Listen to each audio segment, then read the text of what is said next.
ناوي تنتخب مين؟ هنتخب 4. هم مين؟ 2 ستات و2 رجاله. انتخبت مين؟ انت خدت سعيد؟ سعيد مين؟ سعيد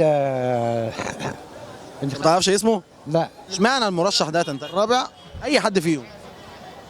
لا اي واحد فيهم يعني. تعرف تشرع، تعرف تتكلم في المجلس، تعرف تحل مشاكل الناس. ويكون رجل تشريع قبل الخدمات اللي ممكن يقدم خدمات لاهالي المنطقه من خلال القنوات الشرعيه اللي هو مجلس الشعب. هنتخب المجموعه دي لان هي دي اللي تقدر تشرع في المجلس او تقدر تدي برايها في تشريعات المجلس. هيفيدني ان هو هيبقى تبع لجنه الصحه، فبالتالي هو عارف هيعمل ايه مع وزير الصحه مع الحكومه. ناس خدومه خدومه؟ خدومك انت ايه في ايه شخصيا قبل كده؟ استاذ محمد طبعا راجل خدوم انت بتقول ناس خدومه صح؟ خدموك في ايه؟ في حاجات كتير زي ثواني يا عم. لازم تنتخبها ليه؟ مستريح لها. انا بالنسبه للقايمه ان شاء الله في حب مصر، لكن كفردي انا ما اعرفش حد لان ما حدش اصلا وصل لنا يعني. انت تعرفي مين في قائمه حب مصر؟ لا ما اعرفش.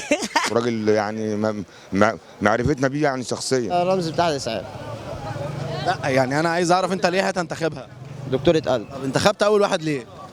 عشان هو مصلح وشايف اللي هو مصلح للبلد، اللي هو يعني في منطقتنا يعني وابن حتتنا. في منطقتك؟ طب والتاني؟ التاني برضه هما من حتتنا من هنا يعني. والتالت؟ مصلحين للبلد يعني. ومن حتتكم؟ والرابع؟ من هنا يعني نعرفهم. من نفس الحته؟ نعرفهم. انتخبت ولاد المنطقه؟ بجد والله؟ والله. يعني لو جيت سكنت في المنطقه هنا هتنتخبني؟ عندك كام سنه؟ 18. هو وعدكم بايه فانت عشان كده انتخبتيه؟ لا قال وعدنا بالمستشفيات، هيعمل لنا مستشفيات وهيعمل لنا فيها تجهيزات. صدقتي الكلام ده؟ طبعا مصدقاه. اصلا مش دوره. بس هو هيعمل.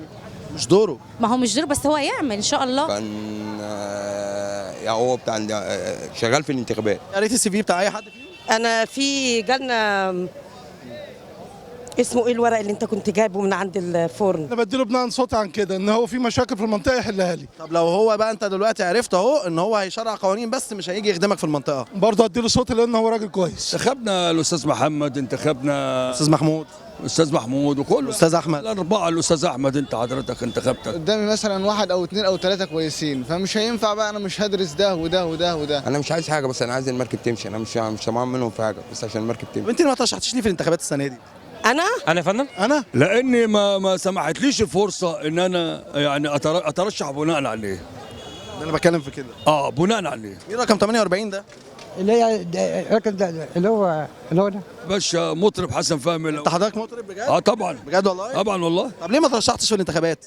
انا لما يجي دور المطربين ارشح. ليه ايديك كلها ملونه؟ ده البتاع بفتح البتاع من المستشار. انت مش ذابح جاموسه ولا خروف؟ لا المستشار بيقول لي افتح البتاع. مين؟ المستشار بيقول لي افتح. انا اتمنى ما فيش ولا كلمه تتمنتج.